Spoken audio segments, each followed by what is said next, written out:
Welcome to the Mrs. R Relevant Daily Draft Podcast, special Thursday night edition with Jake and Ian. We have the Eagles-Cowboys game going on right behind the camera.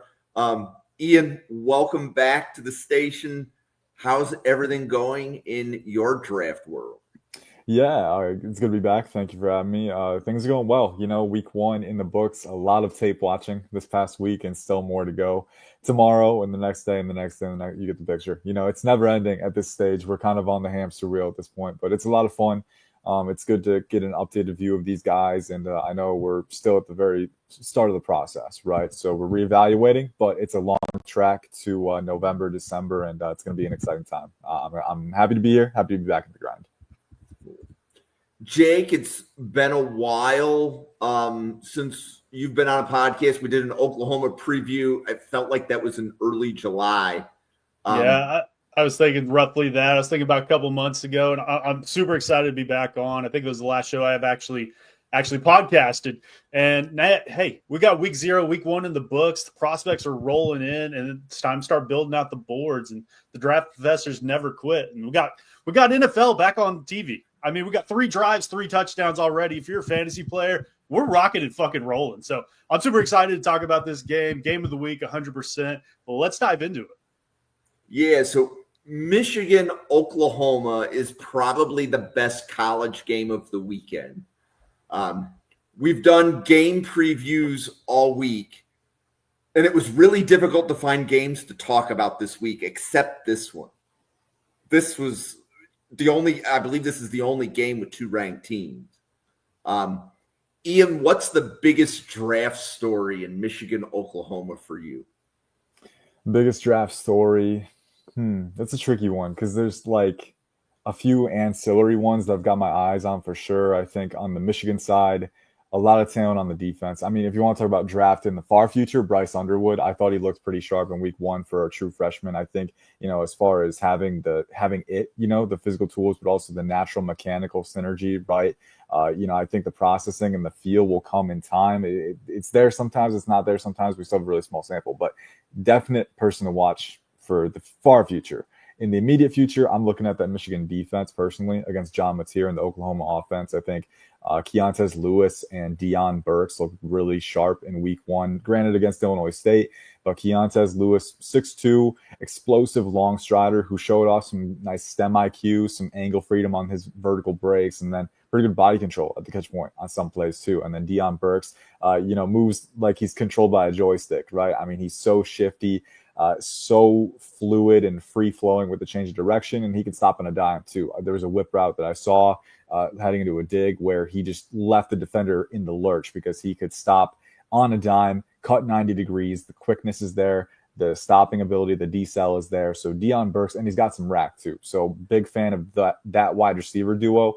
And I'm really intrigued to see the Michigan defense and how they match up because they had Zeke Berry in the slot last year. Now they've got TJ Metcalf from Arkansas. And I liked a lot of what I saw in week 1 from TJ Metcalf. Now, obviously, athletically, Deion Burks is a different beast now that he's fully healthy, especially. So that's what I'm zeroing in on, the Michigan defense versus the firepower of the Oklahoma offense. And there's other weapons too. Jaron Kanak going up against the linebackers of that group too and the safeties. It's going to be a fun one. But that's kind of the one-on-one that I've been zeroing in on. So, Jake, Deion Burks, how's it feel to have him healthy for Oklahoma? Hey, it's happy. We're happy over in Norman to have any wide receivers healthy because last season we were missing the starting 6. So it's a big change of scenery around here, and John Mateer's got some weapons. So Deion Burks, I love Deion Burks after he transferred out of Purdue last season. Had that injury, or 2 years ago. He had the injury-riddled season last year, but you got to see it in bits and spurts with Jackson Arnold at the helm. But with him being back, he's the clear wide receiver 1 in that room, in my opinion. He's primarily going to play out of the slot, but this is a guy – even though he's undersized, and I think he's listed at 5'11", 185, I think that might be a little bit generous, but this dude is a freak in the weight room. So that's not going to disparage me, and I think he's going to get a lot of go out on the perimeter as well. But this is a guy you want to get out in space. Allow him to create on his own. So I'm super excited to see what Kanak does this week. And then you also got the Arkansas transfer coming in, and Isaiah Satania, who he's got some run in the SEC already, and he's got some of that intangibles that you're wanting for that receiver room. You're going to see a lot of over routes from him. And Mateer actually probably missed him on a time or two last week. You're hoping to see them connect on a deep over, get him in space. He's got speed for days. And then, like Ian mentioned, Jaron Kanak. We talked about him on our Oklahoma preview. He was the last person I brought up as just as kind of a wild card, because this is a guy that's a former linebacker who then switches over to the offensive side, has never played the position up until this offseason. He did play quarterback / running back in high school, and I highly encourage everybody to go check out his high school highlights, because it looks like Derrick Henry out there just plowing through kids and I don't know, maybe 2A, 3A schools. So you absolutely love to see that. And he can be used as a weapon. So when we're talking about Kanak and Burke, they're going to be a key part of this offense this week and just generating run through the air. So I'm excited to see what it looks like with this new offense with Mateer, but also Ben Arbuckle. You get the OC and the quarterback from Washington State last year. How do they transform this offense going up against guys like TJ Guy and Derek Moore, Rayshawn Benny in the interior? And then you got Barham. Luckily, you don't have to see him till the second half, because playing football is apparently frowned upon at this point in time. But this is an exciting matchup between two Blue Buds that are looking to right their ships after poor seasons last year. And whoever wins this game, whoever comes out on top, is really going to be changing their trajectory through the year. And we're not talking just the SEC, Big Ten. We're talking college football playoff aspirations, depending on how this might go. Yeah. Question on John Mateer. So he seems to be polarizing within the draft community. There are people that say Mateer is, one of the top 2 or 3 quarterbacks that are draft eligible.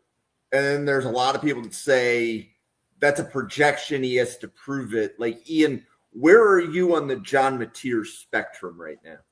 I think this week will be pretty telling for where he's at personally. I think me personally, I have him as more of a day 3. I do like a lot of the tools. I think, a lot of the things that would have allured me, earlier in my scouting career, like the creative freedom, the off-platform ability, the angle freedom. And those are still things that I really like now. I think those things are very useful, and you can see he can throw with any arm slot in the pocket. He can throw off-platform. There were a couple reps this past week where he was getting out on the run in the scramble drill and just cutting up defenders in pursuit, like just making really quick cuts. Like, he's got a lot of the tools that you want. I think in terms of, off-platform, off-script malleability, I think a lot of that is there too. And I think when answers are schemed up for him, if he has a void in the middle of the field and he can hit it quick off an RPO, look like he can do that too. The question for me is under pressure, right? You need to speed up your clock a lot, and I don't trust his field vision there. I think, especially even this past week, there were some reads that he missed. And when you miss reads, you lose time, you lose opportunities, and the pressure eventually closes in and you're flushed out of the pocket, right? So you kind of corner yourself when you're not able to capitalize on opportunities when you have them. I don't quite trust John Mateer consistently there yet. And I think the Michigan defense is going to force him to either, show up with that, or it's going to force him into a box with his creation, because he can't quite dice up the field the way he could this past week, right? I think Michigan, they have the secondary, but like we said, they got Jair Hill, who looks improved technically, and he's a long corner who can kind of smother boundary threats.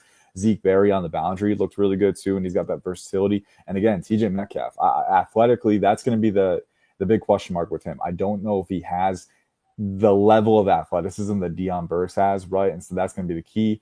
But they have a pretty good secondary, and they got Jyshawn Barham, who, again, he won't be available for the first half. But once he's in the second half, Oklahoma hasn't established a lead, and Michigan can play with a positive game script.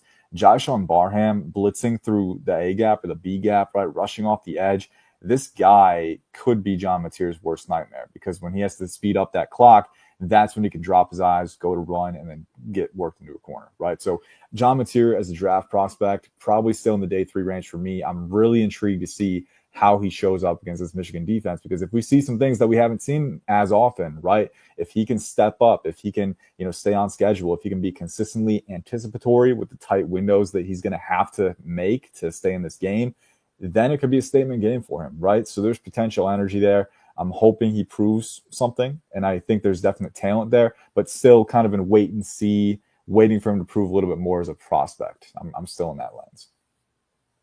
Jake, where are you in Mateer right now? So he's my quarterback 4 as of right now, behind only Nuss, Sellers, and Clubb. I like Mateer as a prospect, but this is a guy that I look at and go, this is probably going to be a better college player than an NFL player. My comp for him coming out is going to be Jalen Hurts. It has been since the beginning.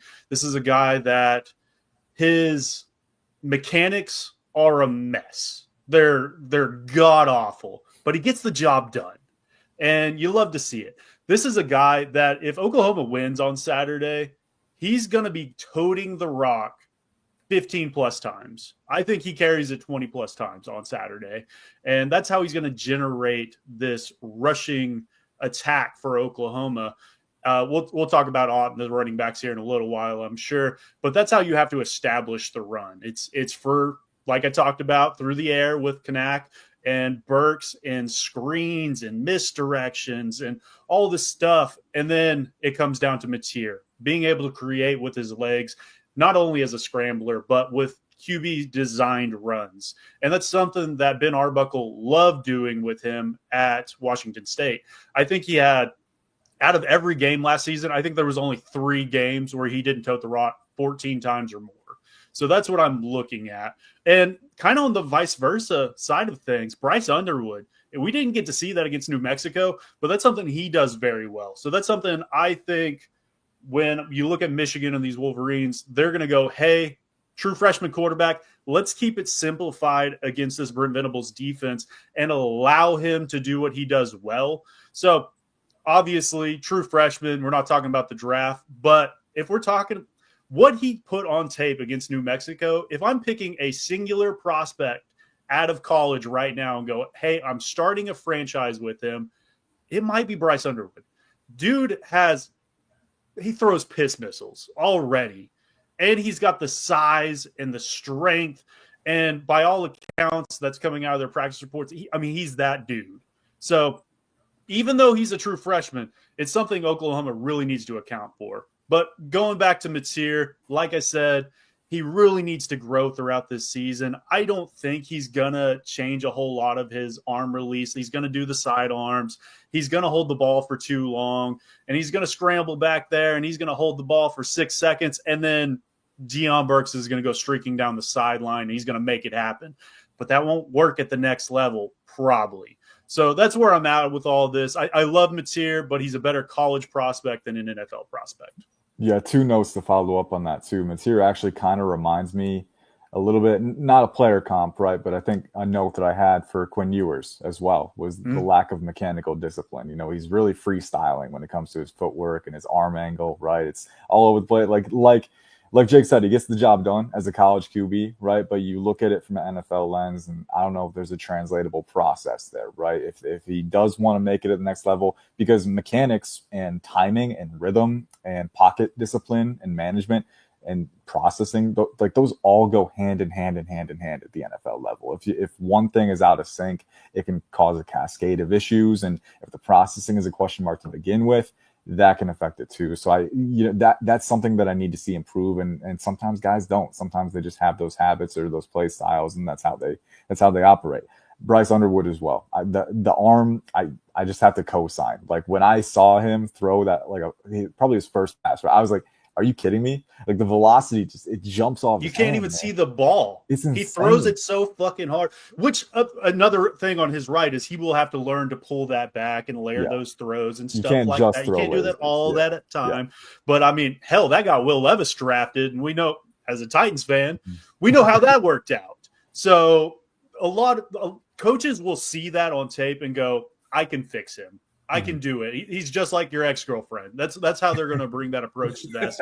So I'm excited to see what he does against a roaring Prowess on the Prairie on Saturday.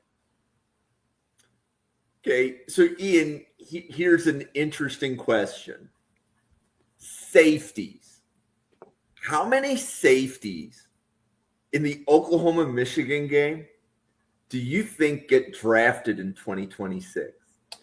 I'm looking at, I'll shout out the names while if you have to mull it over, but it's safety Peyton Bowen from Oklahoma, safety Rod Moore from Michigan, safety Samuel Omasigo from Oklahoma, safety Robert Spears Jennings from Oklahoma, and I'm missing one from Michigan. So you got TJ Metcalf's technically a safety, but he does play more of that overhang slot position. But yeah, I can kick this off, I guess, since I'm already talking. But I have four. I have Kendall Daniels, who's the transfer from Oklahoma State to Oklahoma this past season, who had a great first week. Robert Spears Jennings, I'm going to shout his name from the rooftops for as long as it comes. Broken Arrow native. I'm currently in Broken Arrow as of right now, so maybe there's some bias there. But that dude, he's a freak in the run game. I've never seen a player that can be able to find the gaps, shoot that, and just shut plays down before you even get started. But you can also still drop him into a cover 3 quarters. He can even split half if you wanted him to. I'm super excited for him. Rod Moore, that's my third. Obviously, coming back from the ACL injury, we didn't get to see him last week. I'm not actually positive when he's expected to come back. I believe it's pretty soon. I haven't heard anything of him being out there on Saturday. We'll see what kind of transpires from that. And then, yes, TJ Metcalf. I really got put onto him last week. I did like what I saw. I mean, they brought him on blitzes off the edge. He looks to be good in zone, and athletically, I think he brings what you want to the table. 6'1", 200 pounds. Love it. And he has that versatility play in the slot, but also drop back into coverage as well. So those are my 4 as of right now. Yeah. How about you? Yeah. And I will be honest, I haven't gotten to Robert Spears Jennings yet, but I'm excited to, especially after hearing that. You know, I love a safety who's really good in run support, and Kendall Daniels kind of fits that definition too. I mean, he's got the size. I think he has pretty good playmaking range in that phase. 2024, he had 11 TFLs, 5.5 sacks to go along with 7 PBUs, right? So he can make plays in coverage or attacking downhill, and that kind of versatility is really fun. So I think we could see him selected. Rod Moore was a player that I was really big on before he got injured, and I still really like the player, man. I hope he comes back and he's fully healthy, because when he was on the field, and I know it feels like it's been a long time ago, but this was one of the more explosive athletes, but also really instinctive. I mean, his reaction speed, you know, responding to play direction, right? I mean, he would snuff it out. You know, there weren't any delays between cognition, you know, reaction or diagnosis and reaction. Like, he just triggers downhill so quickly. He's a little lean and lanky, not the biggest guy, but I thought he held up well in terms of physicality. And I thought he had the foot speed and the malleability, the coverage mobility to play nickel as well, you know, on some reps, kind of moonlight as a nickel and off man, as well as play in zone in space with, you know, his pedal and weave and sinking his hips. So he was a really versatile, really high IQ player. I'm really hoping that he gets back to 100%, because I did have not just a draftable grade, but when he was fully healthy, he had a top 100 grade on him. So I love the talent. I think he could be a really good glue guy for an NFL defense. Brandon Hillman, I think, is the one that wasn't mentioned. I don't know if he gets drafted. He's a hard hitter. He's a really good player in run support in terms of dishing out physicality. I think TJ Metcalf is the more versatile player. And just watching TJ Metcalf operate this past week, obviously against a lesser opponent, but as Jake said, the versatility is there. And I loved his play in the run game. This is a guy who's, you know, willing to slab tight ends, you know, even moving offensive tackles, and, you know, kind of get them upright with really good leverage play. And then he can make tackles as well. I think he's a really versatile player, but also a player who could, you know, withstand the rigors of the NFL game. And that's really important for me too. So I could see TJ Metcalf. I could see Kendall Daniels. I got to check out Robert Spears Jennings, so I can't give a ruling there. Rod Moore, if the medicals check out, right? I think he could be. The medicals will be the big wild card for him, because it's going to some teams will probably flag it no matter what, right? And I do think he could fall to day 3 if that happens, or even late day 3. But I could see a team taking him when the cost is low because the player is that good if he's healthy. Yeah, and I think Rod Moore, I think even the floor is a really good special teams player. Oh yeah, for so sure. even if the injury isn't fully there and being a starting safety is not in his, let's say, trajectory, he would still have a floor of being a very athletic special teams player like a gunner or something to that effect. Okay, so there's a really long player list for this, and I'm looking, Jake, I want to give you a shout out, right? Because when we did the Oklahoma season preview, you pointed out that Jaden Ott may not even be third on the Oklahoma depth chart at running back, right? Because there's a couple of underclassmen that are ahead of him. But you want to remind everybody about the Oklahoma running back depth chart and the Jaden Ott versus Justice Haynes. Comparison. Let's start with the Oklahoma side of the ball. And I think that's kind of been the discourse around all of national media, but also some local media as well, is why didn't Jaden Ott start last week? And why did they throw him out there in the third quarter? Why was he out there on a kickoff return to start the game, but didn't do anything other than touch the ball one time? So the coaching staff was very open about that before the week even started. They came out and said, hey, they didn't say we're playing Illinois State, but they basically came out and said, hey, we've got our rookie running back, our freshman running back coming in, Torrey Blaylock, who played great. We have Javonte Barnes. They've been healthy all offseason, so we're going to honor them with the start. When you look at Taylor Tatum, Xavier Robinson, and Jaden Ott, they've missed time throughout the offseason. So they basically said, hey, these two are going to play primarily the lead roles, and then the other guys will kind of come in. I don't even think they intended on Jaden Ott taking a carry, but Torrey Blaylock got injured in, I believe it was the third quarter, and I kind of think they were scrambling a little bit from there. They threw X-Rob out there. They threw Ott out there for a series. And it just so happened on Ott's one rushing attempt, the blocking was not there, and I think he took a 3-yard loss. I anticipate him being the starting running back on Saturday. They haven't came out and said Blaylock is out indefinitely, but from what I've heard, he's probably going to be out 4 to 6 weeks with, I believe it's an AC joint injury, if I remember correctly. But Ott's going to get some run, and he's probably going to be the lead rusher. And they probably will throw out Xavier Robinson there for quite a few snaps as well, just because this Michigan defense, I mean, they've got strength for days. They've got length. Venables came out and said that even earlier today. I think they're going to want to lean on them a little bit. And, hey, when you've got a 6'2", 250-pound running back like Xavier Robinson, allow him to wear them out a little bit. And Ott's going to be that receiving back out of the backfield. They are going to test him in pass pro. I can guarantee that. It's something he struggled with at Cal at time to time.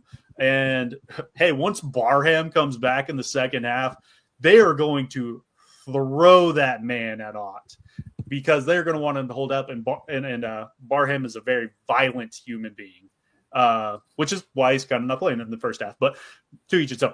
But he's going to be a good player. I think he's still a draftable prospect. I had a 6th-round grade on him last year when me and Josh covered him last October, and it really hasn't changed for me. When he was healthy to start the offseason, he was lighting it up by camp reports. So we'll see how that kind of transpires. But, yeah, Justin Haynes had a great week last week. The zone-based scheme, he fits perfectly in that. And hey, they're gonna run primarily zone against this Oklahoma defense. They're gonna throw in some gap, and Oklahoma's gonna be the vice versa of that. So it's gonna be really interesting to see who can establish the run with the running backs. Just because both of them are very stout in the front seven on the defensive side. So it's gonna be really interesting to see who kind of transpires from that. But I believe Justice Haynes is a much more polished prospect than Ott is at this point in time. Yeah, so it's interesting. When we covered Michigan, when we broke down the whole team, I think the NFL draft community is higher on Justice Haynes than the college football community. Like when we were saying, like Justice Haynes is making top 5 running back lists coming out of summer scouting, and most college football fans are saying like, who? But Ian, where do you have like Jay Nott, Justice Haynes, and the running backs in this game?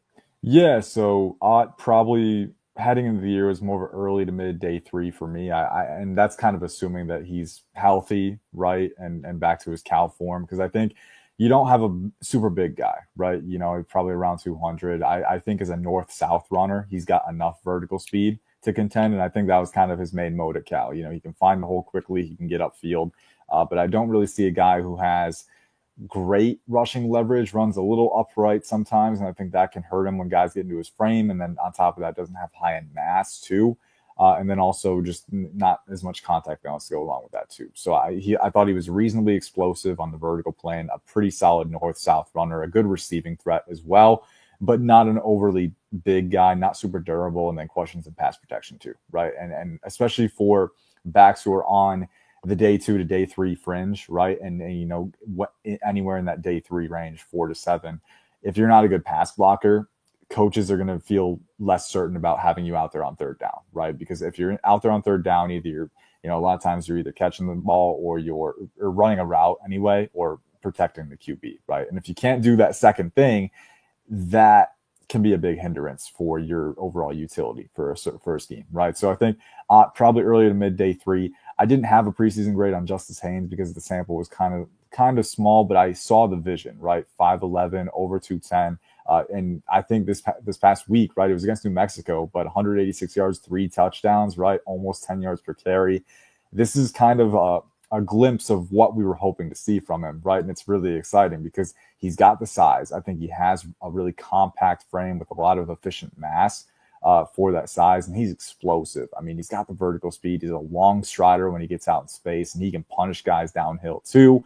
And I mean, Michigan, credit to them, the blocking I thought was up to point in week 1, but I also thought Haynes was doing a pretty good job being decisive and hitting those holes too. So I'm excited to see what he does against Oklahoma. Dominic Williams at 6'1", 323 pounds, just wide, blocky nose tackle. And then they got Grayson Halton. They've got some good pieces, especially we talked about the safeties coming down in the run support, right? They're going to be tasked with stopping Justice Haynes in space. And I wouldn't want to be the one to do that, especially when he's got so much momentum and force coming at you. But to all this to say, Justice Haynes had the raw talent to enter the top 5 conversation. And I think week 1, he showed that he can definitively do it, right? And I have Jeremiah Love as my RB1 anyway. I know not everyone does, but he's up there for me. But past Jeremiah Love, there's not a ton of certainty, right? Like Nick Singleton, I have questions about his vision and his hip flexibility. Katron Allen, I love his style of runner, but I don't think he has the juice that other guys do, right?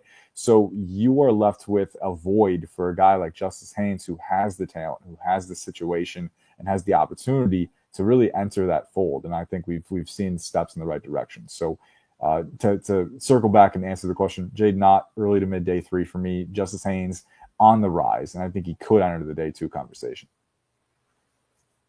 Okay. Tight ends. We talked about Jaron Kanak from Oklahoma. My understanding is he would still have one more year of eligibility, not definitively in this draft class. I believe he is he is a junior. You are correct. Okay. And then Michigan has Marlon Klein. And I know at least one draft professor took his time to actually start tweeting out some Marlon Klein blocks against New Mexico from last week. But Ian, what do you think about the 2 tight ends in this game from an NFL prospect perspective? Yeah, I mean, they're absolutely very fun. I think Kanak is going to be an interesting one from an NFL draft perspective, right? Because he's a little undersized for a tight end, right? But at the same time, I think he has willingness as far as a utility player goes, right? Like obviously the linebacker background, like this dude is willing physicality and he's willing to do whatever role you ask of him to. But watching some of his routes too this past week, like I thought he was pretty good at accelerating and sitting in zones, right? Making himself available over the middle of the field. I think as far as the hands go, they can be a little more sturdy against contact. There were a couple throws over the middle where he found his own, he sat in it, and he got the ball, but then he experienced contact right after, and there wasn't stability there. He lost it on one occasion, I think. So I want to see him be a little more consistent in that phase, but I do think you have a pretty solid, this is a guy who is a very willing utility player who I think has a lot of the athletic traits that you want. Again, not the biggest guy, but I think a guy who you can use in a lot of different roles and potentially have him as that utility guy in the offense, right? As far as Marlon Klein goes, this is a guy who I think legitimately has, and I know he was a Feldman freak, right? So it's not news that he's very, very athletic, right? But listed at 6'6", 250, he moves extremely well. There was the double move touchdown against New Mexico where he flipped his hips and just re-accelerated upfield without any delay. I mean, you rarely see, and that's kind of the athleticism that doesn't always get captured in testing, right? Being able to flip your hips and regain your stride without experiencing a hitch, without having to take gather steps that'll delay your break upfield, right? I think that kind of fluidity for a 6'6", 250-pound guy, Marlon Klein, is really, really impressive. And then he's got the explosion, the vertical speed to create that separation, and he's got the body control. He can box guys out. So he's a really fun prospect. And then talking about the blocking too. I mean, Michigan tight ends just have a tendency to be pretty good blockers. I know Luke Schoonmaker was revered for that. AJ Barner, who's starting to make a career out of it with the Seahawks. He's kind of adding some more receiving to his game. And even Colston Loveland, I thought he was underrated in that department. So these guys are well coached and it shows, but Marlon Klein goes beyond that. He's got the raw talent. Kanak's size limitations might affect him down the stretch, but I think he's a solid utility player. As far as Klein goes, I could see him breaking into the top 5 tight end discussion. If he tests out of this world, if he sustains the production over the course of the season, we could be talking about him in the top 100 conversation too. Jay, where are you in the tight ends? Yeah, so we'll keep it with Klein, and like Ian was talking about, he was a Feldman Freaks list. I always check those out before we do any of these kinds of shows, just because I love knowing who's on the team already. And this is what Bruce had to say about him. The tight end from Germany made the Freak list last year, number 90 in 2024. He started 6 games, caught 13 passes for 108 yards, and named most improved player of the offense. The 6'6", 250-pound junior who was hit with a 21.75 mile per hour. That is crazy for his size.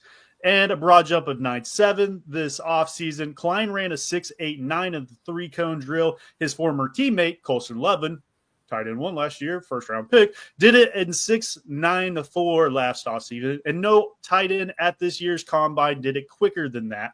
Klein's shuttle time of 4.25 this offseason would have been the fastest by any tight end at the combine. So this is a freak athlete in his own right. And really, this was his coming out party last week. He goes 6 for 93 in a tutty. This guy, I mean, the sky's the limit for this kid. He could, in the season, tight end 1 if he keeps this up. So he is a weapon to be utilized in this offense and is probably by far the best receiving option that Bryce Underwood is going to have this year. So that's starting with that. So I'm targeted in on Klein to see what kind of transpire for that. And staying on the Michigan side, I love Max Bredesen. Hey, I get it. He's not going to be highly touted. He might not even get drafted at all. But make fullbacks fucking great again. And that's what Max does. Premier aesthetic for that position. And, hey, 6'2", 250. He's a stump of a man. You'll love to see it. So, I mean, 1 reception for 4 yards last week. His career high is 5 receptions in a season, which I think he was a freshman when he did that. He's not bringing you a whole lot as a toter of the rock. So, hey, round 7, I'm throwing a dart. It might be on Max Bredesen just because I want to throw him out there on special teams. I want a fullback on my squad. But, yeah, switching over to the other side, you got Jaren Kanak. We've talked about him at nauseam at this point already. But let's keep it a buck. He's not a tight end. He's not. He's 6'2", 230. He still wanted to add mass. This is a guy that switched over the position this offseason. Like we said, he fumbled his first reception as a collegiate player. He did clean it up after that, and you're hoping to see him improve down the stretch. And this is a guy, he's got track speed. I think last year on NCAA, what you take it or leave it of what you want, he was like a 99 speed at the inside linebacker position. He was a cheat code for people if you're playing the game. So he's going to continue to develop this year, and he can work his way up. I mean, he's a day 3 pick right now, but if he continues to show he can be that power slot for you, I'm not going to be surprised if he takes carries out of the backfield this week. And that's by all honesty, especially with the injuries. You want to get him the football. So jet sweeps, put him in the backfield, play him like he's Deebo Samuel in San Francisco. I'm excited to see what transpires out of that. But also in the tight end rooms, you have the 2 transfers in Will Huggins and Carson Kent. Will Huggins is the best blocking tight end in that Oklahoma tight end room.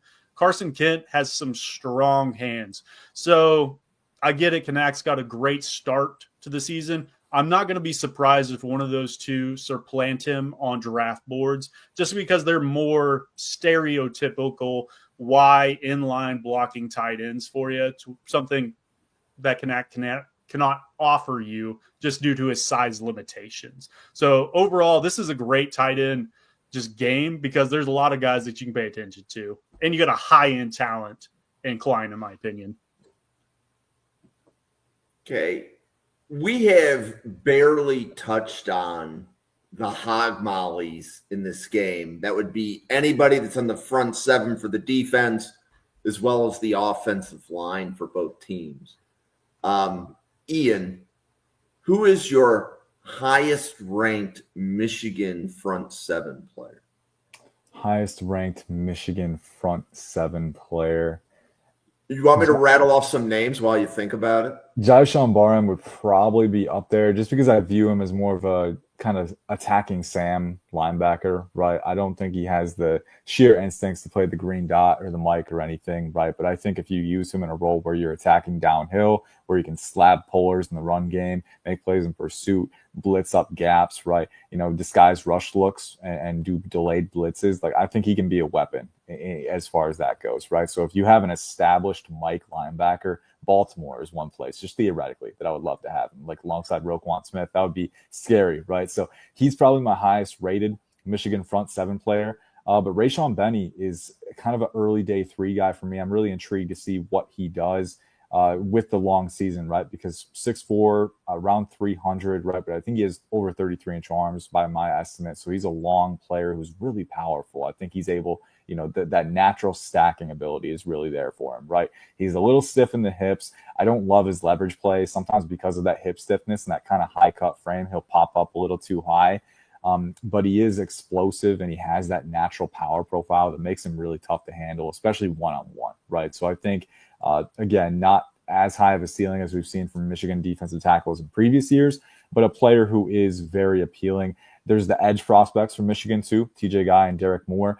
I happen to like, okay, I'll preface with it because I know we were talking about TJ Guy before the pod, and I know some draft professors are very high on him as far as first round. I wouldn't see him there. I probably wouldn't see him close to round 1. I think he's probably more, I could see him go late day 2 as maybe more of a situational pass rusher. I will say some of the run defense reps against New Mexico, granted, New Mexico, right? So there's a caveat there, but I did appreciate how he was able to stack and shed and stay active in that phase. But his length does not appear great to me. I think that's going to be a limitation for him at the NFL level, right? I think his measurables, sheer height and weight, are okay, but I think the length limitation is going to hurt him in terms of generating true power consistently against larger NFL offensive tackles. He's got the explosion. He's got the bend. I really love how he's able to turn the corner. And I think when you watch him and Derek Moore side by side, that juxtaposition is clear. Derek Moore is definitely a lot stiffer in the hips. I think he's mainly a power guy.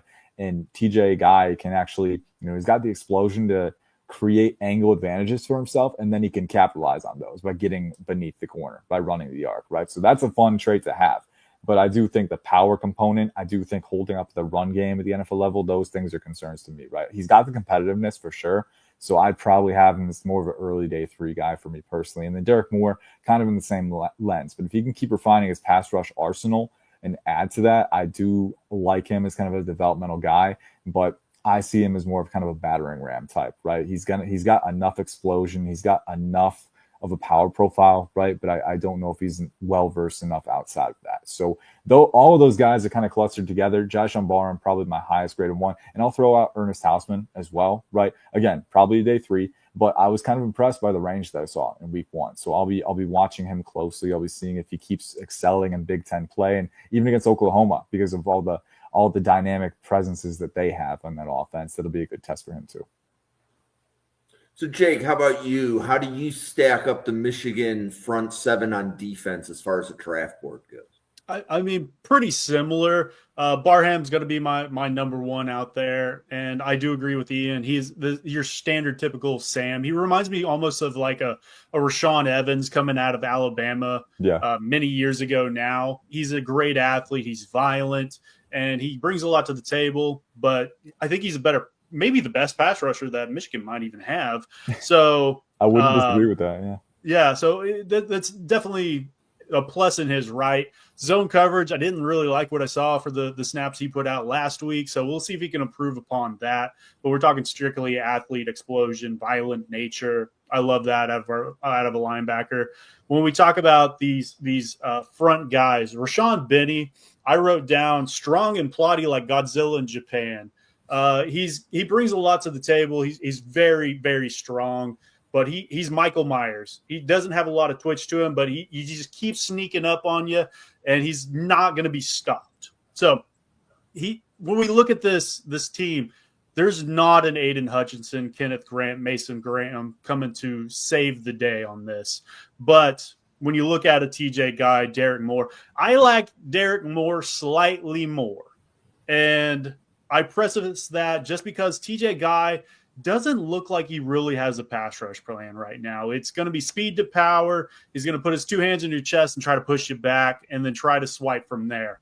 When I looked at some of the snaps from Derek Moore, he had one snap in particular last week where he hits the tight end with the 2-arm swipe, gets by him, hits the tackle, and long arms him and pushes him back into the quarterback, generates a pressure, and the quarterback dirts it to the receiver.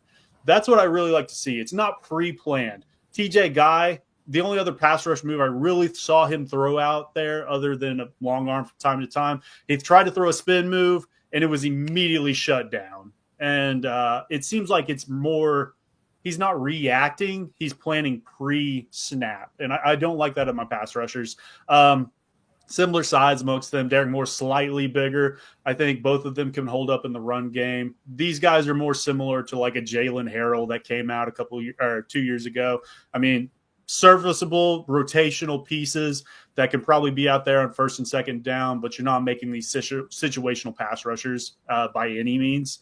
So out of all of these guys, they're kind of in that similar boat. You might move into a day 2, but you're probably a day 3 guy for me. Outside of Barham, I think he's definitely a day 2 guy for me currently.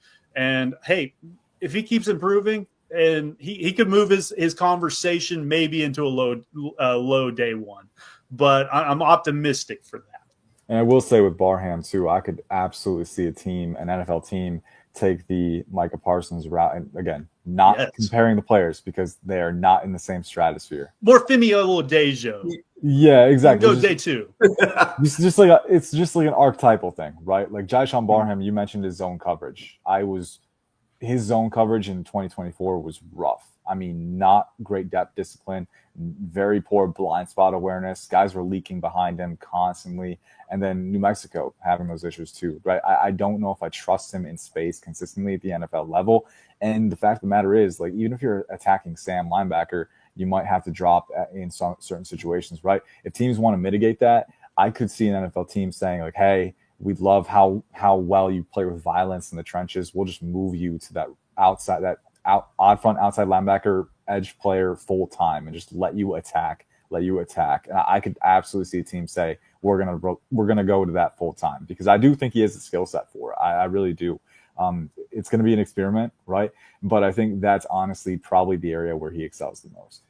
You see, and you beat me to my prompt because what I was going to ask is, do you think Barham projects better as a linebacker or an edge? When we discussed Michigan, we spent a lot of time talking about the Michigan edge room, and is Barham a better edge than Guy or Moore? to the point that you're – go ahead, Jake. I think so. And I know a lot of pushback's going to be on that is the size limitations. I don't think he has great length for the position or anything like that. But, I mean, we're about to talk about R. Mason Thomas, and, I mean, he's basically the same size as R. Mason. There's no reason he can't do that, in my opinion. And as we know, the NFL is getting smaller and smaller each year. So, at the end of the day, I think he can win with his quickness and stuff like that. And in addition to the zone coverage, Sharon Moore. Why are we dropping TJ Guy and Derek Moore into the flat? Why are we dropping them into coverage? Let your edge rushers be edge rushers. Let them pass rush as much as they can. I saw that multiple times. It's like, what are we doing? What are we doing? Why are we doing this? So it'll be interesting to see if we see any of that throughout the season as well. Well, Jake, you gave yourself your own segue. So we definitely have to talk about the Oklahoma front seven. Do you want to handicap the Oklahoma front seven for the audience that may not be familiar with all of the Oklahoma defenders? Yeah, so there's quite a few of them. This is the strength of both of these teams. And that really comes down to what it is. How do these offensive lines attack them? But when you're talking Oklahoma strictly, like I said, we got R. Mason Thomas, I think 9.5 sacks last season in the SEC. He's going to be the guy that you lean on. He's going to win with speed. He's got great strength. He's going to be a liability in the run game at the next level, in my opinion. But when we're talking strictly collegiate level, he can get it done in the run game. You look on the opposite side, that's the question marks, because you have PJ Adebawari, former 5-star, entering year 4 under the Brent Venables system. Hasn't really broke out. You know, Adebawari over there at the Colts is his little brother. And then you get Marvin Jones Jr., who transfers in from Florida State, 5-star in his own right as well. Those guys have gotten a lot of hype this season. But then you also have Demonic Williams. Well, no, he's a tackle. There's also, why is my name forgetting me right now? Taylor Wine, the redshirt sophomore, has gotten all the hype this offseason. He got a sack last week. You're going to see a lot of Taylor Wine out there. So you're talking strictly 4 pass rushers that can get it done. But R. Mason Thomas is going to be your numero uno when we're talking draft boards. And then, yes, on the interior, you got Damon Williams, who's going to be that traditional nose tackle for you, who transferred in last year, had a great year. And then you have Grayson Halton, who actually brings you pass rush chops from the interior. And even within that rotation, they might not even be the top 2. You have Jaden Jackson, who is an all SEC freshman defensive tackle. And then on the other side, you got David Stone, the 5-star plus. Both of those players playing at IMG Academy come in together last year. And David Stone's really putting it together. And my God, the hump move he threw on the guard last week at Illinois State, it made it click. And I was like, this guy's future first-round pick. But he's a true sophomore. So when we're talking draft specifically, you got Grayson Hall and Damon Williams, both going to be great in their own rights. And like we've been talking about, they're really going to force – Oklahoma's going to try to force Michigan to let Bryce Underwood beat them. They're going to try to take away that run game as much as they can, and it's going to be these 6-7 players we've been talking about already. And then you get to the linebackers. Kobe McKenzie's kind of filling in that role for Danny Studsman now. Had a decent week 1. He's still learning. He's coming along. Got traditional inside linebacker size and length. And then you got Kip Lewis, Kip 6 on the other side. That's the guy that I'm really looking at. That is the playmaker. You're going to be primarily playing that will backer for you. And he's going to clean up a lot of stuff. And he's got that new NFL linebacker that you're looking for that's slightly undersized, able to shoot gaps opposed to disengage from blocks and be able to clean stuff up. And he's decent in coverage as well. I mean, 2 pick sixes last season. You're hoping to see more of that this year. And then Sam Osmigo. That's the guy that it seems like the draft community is higher on than actual Norman right now, because he does have great size, great speed, great length. He's more of an overhang, safety-ish linebacker, kind of similar to Kendall Daniels, kind of playing that same cheetah-ish position from time to time under Brent Venables. But Kip Lewis and R. Mason Thomas will be the top 2 out of that interior on my boards, with R. Mason probably being a second-round grade as of right now, and Kip Lewis probably being early day 3, and can grow from there. Yeah, so Ian, you want to talk about the players that you like on the Oklahoma defense from a draft perspective?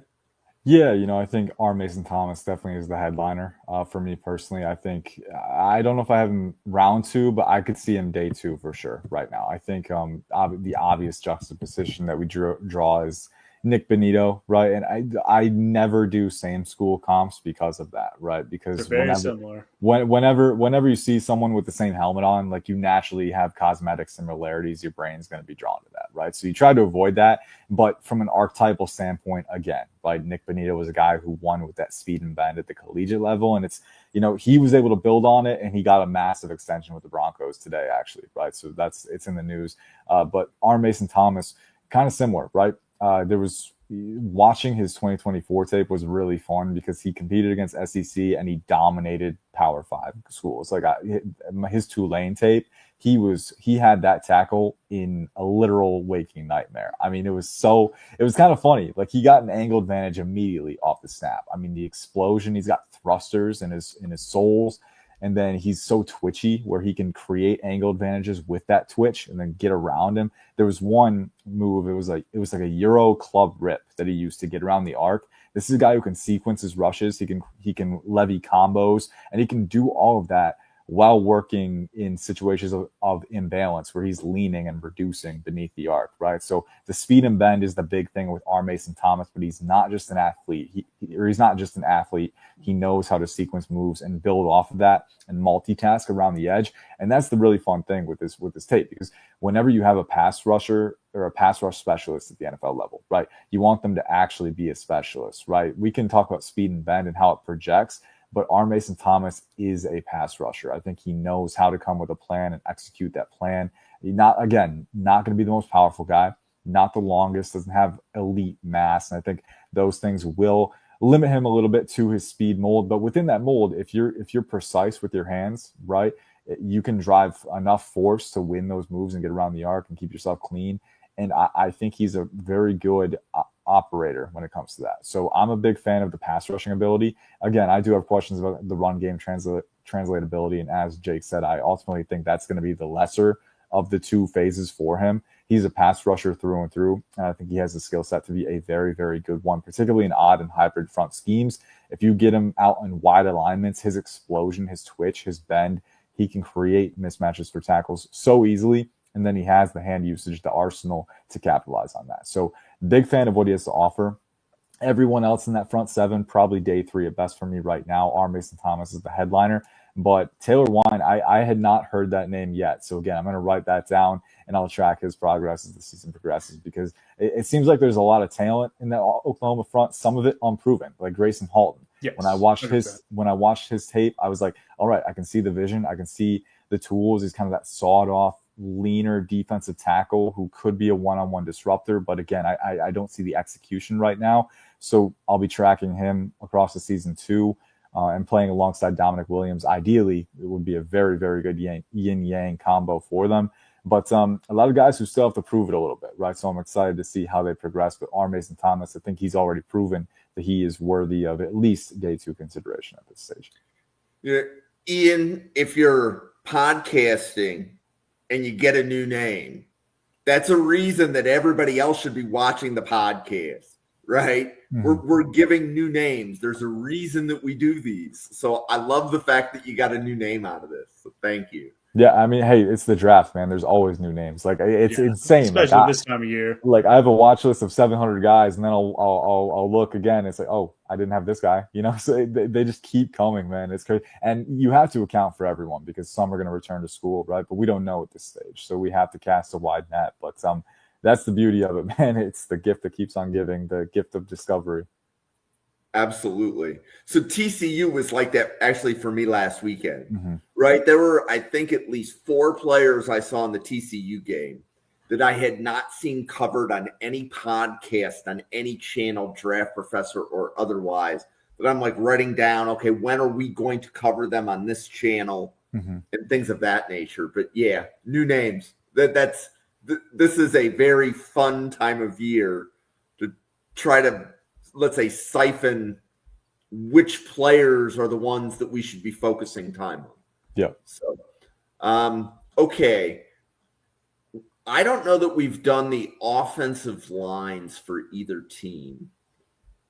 Jake, I see on the player list Fabici, Nuewu, and then I thought, you knocked it out of the park.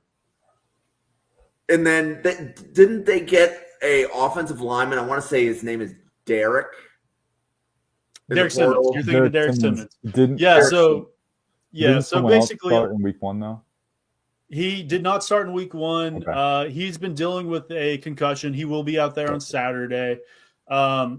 Derek Simmons, there's guys in the Draft Obsessors group chat that absolutely love him. And I think what he brings to the table is solid. But again, we're talking probably a better college player than NFL player. I just don't think he has the athleticism to stick out on the end at the next level. I transfer from Western Carolina. I went back and watched forum tape for this guy, and he's playing against kids that are going to work at State Farm in a year. And there's times where he gets beat with speed. But if he gets a hold of you, I mean, he's got that titties twister strength. He is shutting that play down if he gets you. So that's something he does bring to the table. And he's got, I think, over like 2,000 plus pass blocking snaps. I don't even remember. But it was like a number that stands out. He has seen it a lot, just not at this level. So he's going to come in. He's going to play right tackle. He's going to play decent. He's going to be lined up primarily against TJ Guy. I'm trying to remember. Yeah, TJ Guy primarily. I think he's going to do a decent job at that. He might not win them all, but that's going to be a good matchup. And then on the other bookend, Derek Moore is going to be going up against a true freshman and Michael Fasusi. 5-star prospect, would have been the starter over Jacob Sextons to start the year, but again was dealing with an injury in his own right that held him out last week. So he's getting the start in prime time. So we'll really get to see what he's made out of real early. And then, yes, on the interior, you got some guys there. Troy Everett's going to start out at center. I think Jake McCullough could actually probably see more snaps than Troy Everett, though, just because he brings a little bit more size to the table. Got to play last week as well, and a lot of snaps. And what I like more out of what his tape was out there, but Troy Everett was very proven last season for us. And then, yes, Vechi Wewu, this Oklahoma offensive line doesn't displace a lot of defensive linemen. Fabechi does. He's the exception to that. He is a people mover. So that's something I know people are going to talk about him early day 3, late day 2 as a guard. He's got the size. He's our most proven as far as just playing at Oklahoma. He played in every game last season. All you had to do was stay healthy, and you would have been the most snaps. And then on the left side, you were switching from EPL, Eddie Pierre-Louis, who true sophomore. If I'm sure everybody remembers the social media clip of the 330-pound offensive lineman in high school running track, blazing by very Caucasian kids. That was EPL. He's a great athlete. He's still kind of putting it together. We're going to have Heath Ozida out there, who was dealing with injuries last week. Heath Ozida is by far my favorite draftable prospect. He is a redshirt sophomore, though, so I don't really anticipate him coming out, but his ability to mirror on the interior and to just lock people up in that gap-based scheme, I really like Heath Ozida. So maybe not this year, but we're talking next season, he might be a day 2 pick for you. So that's what you're really paying attention to. But overall, I mean, there's some draftable talent here, but they're really trying to mesh together. So I'm not going to have a whole lot of draftable grades across the board just yet outside of Heath Ozida and Fabechi. So, Ian, how about you on the offensive lines for either team? Any players that you have your eye on or that you have already, let's say, optimistically graded? Yes, there's a couple. Fabici Nwaiwu was actually. I'm really glad that Jake mentioned him and went in depth, because I was gonna ask Jake, like, what's the first one that comes to mind? What's the draft? And Fabechi was the first one that came to mind for me for Oklahoma. I would probably have him in the mid-round range right now. I like him a lot, though. I could see him going top 100, kind of fringe day 2. 6'4", 328 is what he's listed at. And I think you look at the tape, I do think he's a little stiff in the hips, which, guard is exactly where he belongs if that's the case, right? But, I do think there are times when he hinges around and explodes as a puller, and he's got the range to get from the, B gap to the opposite C gap, right? I do think he has that ability. Again, he's a displacer. He's got that natural hand power. He'll finish you if you give up leverage, right? And then I do think in the pass protection too. I caught up some reps from Illinois State in particular, but he also caught my eye last year. I do think he's, for his size, reasonably twitched up. I don't see a lumbering mover. I think he's got good lateral mobility where he can at least match guys and stay square, and he's shown that he can pass off rushers and pick up stunts. So I think he's a solid player, right? I don't know if the upside is like elite out of this world, but I think he could be a potential NFL starter for you. And at the very least, I mean, he proved it in the Illinois State game where he played right guard to start and he shifted over to left guard when they needed him to without missing a beat, right? So having that left-right versatility for either a depth guy or a future starter, a spot starter, right? Like that's a valuable thing. So he's got that utility too. On the Michigan side, Giovanni El-Hadi is probably the main guy that I'm looking at. 6'5", 315. I really like the mobility. I think for being 6'5", he's got good knee bend and leverage play where he can acquire leverage, load his base, and he's really good in the run game. When we're talking about, squaring up guys, loading his elbows and fully activating on his punches and then stacking blocks, right, to seal open gaps. I think he's really good in that phase. So he's probably the one that I'm watching there. In terms of matchups, I'm really excited for Fabichi Nwaiwu versus Rayshawn Benny because I think that's kind of unstoppable force meets a movable object. You're talking about a guy in Nwaiwu who's got violent hands, who's really heavy-handed, and he can move you, right? Jake said it, but also we got a guy in Rayshawn Benny who, when he fully extends with his power profile, he is very, very tough to get off the ball. And he's a guy who can stack and hold the line and prevent displacement. So it's going to be a really, really fun test to see who comes out on top there. And on the Michigan side, really curious to see how El-Hadi works with his teammates, but also Evan Link at tackle. Not really looking at him as a draft prospect, probably a UDFA at this stage, but I look at him, if he's ever lined up against R. Mason Thomas, that's a major mismatch. I mean, this is a guy who struggled with speed across his Michigan career, so I could see R. Mason Thomas having a field day if he gets some one-on-ones against Link. So some matchups to watch. Fabichi Nwaiwu is probably the guy that I've got circled in this game, but Giovanni El-Hadi as well. I'm excited to see what he can do. So I'm counting. I think we just covered 30 players in an hour. So if somebody ever asks what your speed is, you can say it's 30 players an hour. Player every 2 minutes. Yeah. Yeah.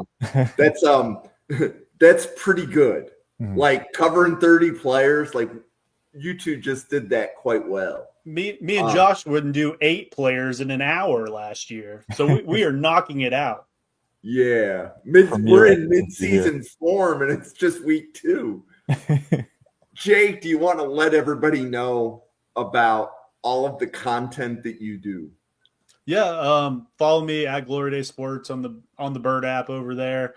And then Two Tone Takes, that's the new website I just launched a couple weeks ago. That's where all my draft takes will be at going forward, as well as Tennessee Titans content.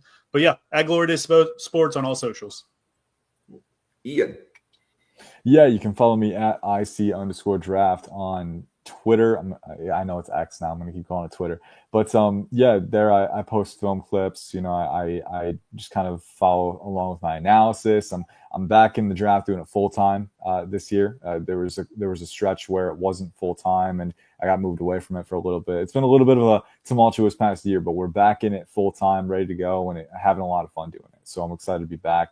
As far as what I do for PFSN, I will write articles occasionally, but I mainly just do my grading behind the scenes, and then I help curate the mock draft simulator over PFSN too. So, but mainly film analysis, cutting up clips. If you ever have any questions, feel free to hit me up on Twitter. And yeah, it's gonna be a fun draft cycle. I'm very excited to see how it progresses. As far as I saw the comment about picking the game.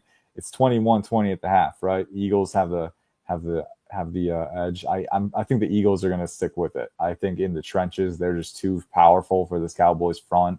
I think Dak Prescott, CeeDee Lamb, they'll keep them in it, but the Eagles have the frame. They might be talking about the Michigan-Oklahoma game. Oh, the Michigan-Oklahoma. That's dude, the overlap thing. I'm sorry. Michigan-Oklahoma. Ooh, I don't want to lose brownie points with Jake here, but I'm probably going to go No. Michigan.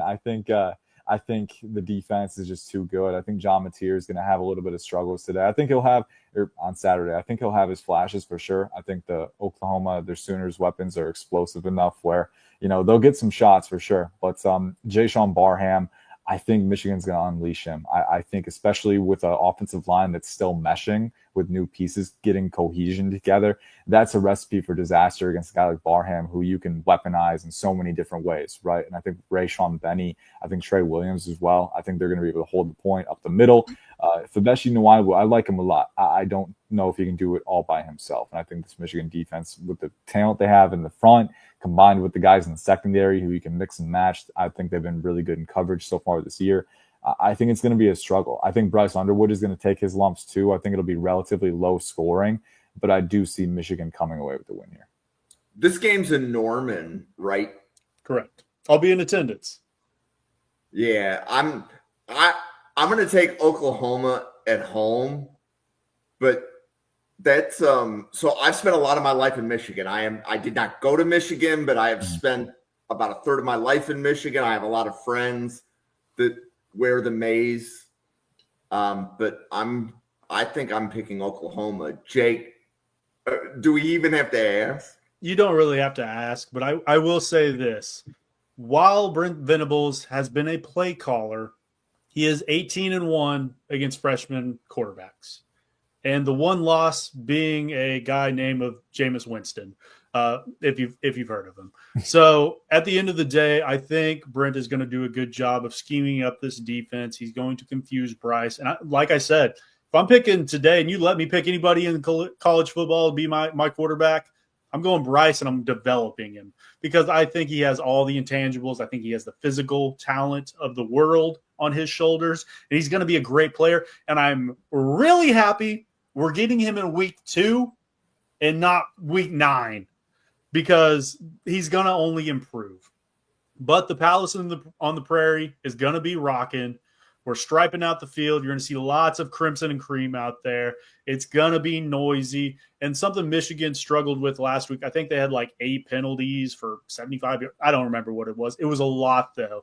And he's still going to be working through that.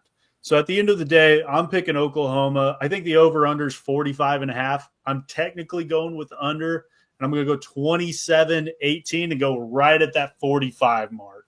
But it's going to be a great game. It's going to be fun. God, I hope, or it's going to be a long ride back to Tulsa, Oklahoma in the middle of the night. So overall, Boomer, Sooner. So for Draft Professor, if you haven't caught too many of our podcasts before, we're here every day. So tomorrow we're previewing, I believe it's Iowa State. That'll be a good game. That's a fun one, yeah. At 9:15 p.m. We will also have a Saturday show at 5:30. So that Saturday show will summarize the college games that occurred, preview any games that are going on later that night. So we're here every day covering the draft. In the month of September, you're going to get game previews, really similar to this. Just different people will come and go. There's 24 people at Draft Professor that each show up once a week. So when they show up once a week, we can make daily draft podcasts. So definitely special thanks to Ian and Jake. The 2 regular Thursday podcasters both bailed within the last 2 hours before we went live. So Jake and Ian, I'm really glad that you two could be here. Let me ask you another question, slightly different game prediction. Ian, over under 14.5 players in the Oklahoma-Michigan game get drafted. 14.5. We're just talking this year? Yep, 2026 draft. Correct. Okay, I can't use Bryce Underwood to juice up the numbers then. All right. Justice Haynes, I'll go with 1. Marlon Klein, 2. I think El Hadi could be drafted 3. Nwaiwu 4. Mason Thomas 5. Kendall Daniels 6. I'm going to refrain from listing Spears Jennings because I can't in good conscience when I haven't watched him yet. but he could be 7 potentially. I think Zeke Berry, Jair Hill, TJ Metcalf all have a chance to be drafted as well. And then you got TJ Guy, Derek Moore. So over under Rayshon Benny too. I'm gonna go. Oh, it's tough because 14 is like right on the boundary for me, you know. Well, you see, and I was able to pull you that picked number that. That out was strategic. when I That thought it was strategic. I'll go with the. I'm gonna go with the under, the safe play, but I think it would be right on the fringe. It would be 14, I think. But yeah, I could easily see it go over. Go okay. Over. Yeah. We did a podcast earlier this week where the over under was 3.5, and one person took the under. Oh no. So, Jake, how about you? Over under 14.5 players in the Oklahoma-Michigan game get drafted in 2020. I thought I was going to agree with Ian because I looked at it, I was like, 14 is a lot of players. I mean, there's only like 250 something picks. But I just went through my list, and I mean, I think 18 of these guys could potentially get drafted. And obviously, that's not going to happen. Some of these guys aren't going to pan out. Injuries occur, whatever. But I mean, hey, 14 is a great line. I'm going to go with 15. I'm going to say 15 players get drafted, and I'm going to be optimistic. Yep. But, I mean, that's how big this game is. You're Yeah. watching NFL-level talent on both sides. So I think this is the best game of the weekend. For everybody watching, I would like to say thank you for the 300-plus people that would rather listen to us than Chris Collinsworth. Oh man, we missed the perfect opportunity to go. Now here's a guy with one of our analysis. Oh, we haven't talked about a lot of wide receivers. So here's a guy in Samad Morgan. There we go. There we go. We got it in. Good stuff. We haven't talked about Patrick Mahomes yet either. That's true. Oh yeah. But we are going to close the podcast down for the 91 podcasters at the Draft Professor, for special guest Ian Cummings, for Jake, myself. Thank you so much for tuning in, everybody, and we'll see you on a podcast again tomorrow night.